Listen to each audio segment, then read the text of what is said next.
checklist of how has the normalization gone since it began in March and April this year is horrendous. Inflation, the Syrian pound has lost 50% of its value in the last 3 months since the Saudi foreign minister took the step to meet Assad.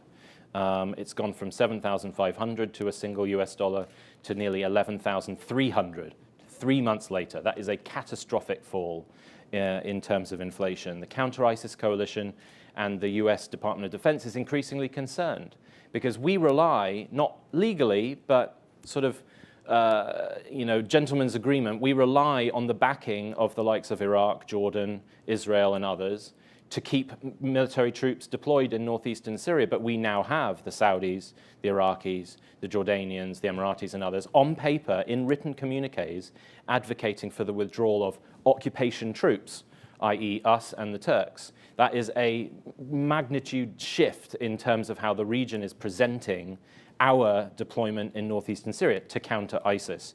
The counter-ISIS ministerial in Riyadh just a couple months ago or so has received the lowest level of counter-ISIS funding ever. The Saudis didn't bail up a single US dollar. The Emiratis, record low numbers in terms of donations too. So we're now less than 50% funded for the next calendar year of counter-ISIS operations in Syria and Iraq. The SDF, our local partners, have their position on the ground vis-a-vis Damascus, vis-a-vis Turkey, has been just significantly undermined. And of course, all the spoilers have been empowered. So we've seen record levels of Russian brinkmanship. Multiple times per day, Russian jets are flying over American positions. That happened when I was in northeastern Syria with the CENTCOM commander. A Russian jet flew right over us. I mean, nobody would have thought even 6 months ago that the Russians would have been bold enough to do that. And then most significantly on this ISIS issue, ISIS is surging in only one area of the Middle East right now, and that is in regime-held areas of Syria. April was ISIS's deadliest and most aggressive month since it was a territorial state in regime-held areas. They defeated a 6-week Russian Air Force, Russian ground forces, Wagner Group, Iranian proxy militia, Syrian army, and National Defense Force counteroffensive in central Syria. ISIS won.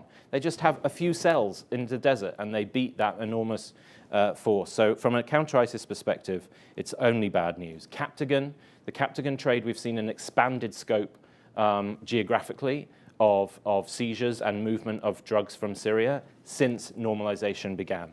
And we've also seen, despite much European skepticism of Captagon's relative importance, the discovery of a production center in Germany with roughly $25 million worth of Captagon already in this production site and over 2.5 tons of precursor chemicals. So now this has become a European issue.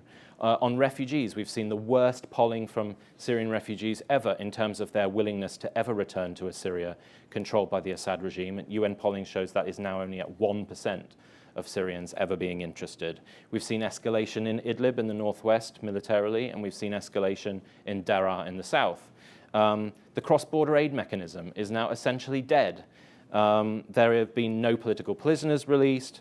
The Assad regime has communicated to the UN in private meetings that it has no plans to engage with the Constitutional Committee or in any step-for-step process.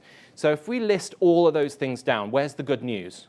Where has the region accomplished anything this is the worst list ever with the regime? And so that is why there's supposed to be a regional summit that was supposed to follow up on progress on re-engagement with the regime. That whole summit is now up in the air because there's nothing to talk about except bad news.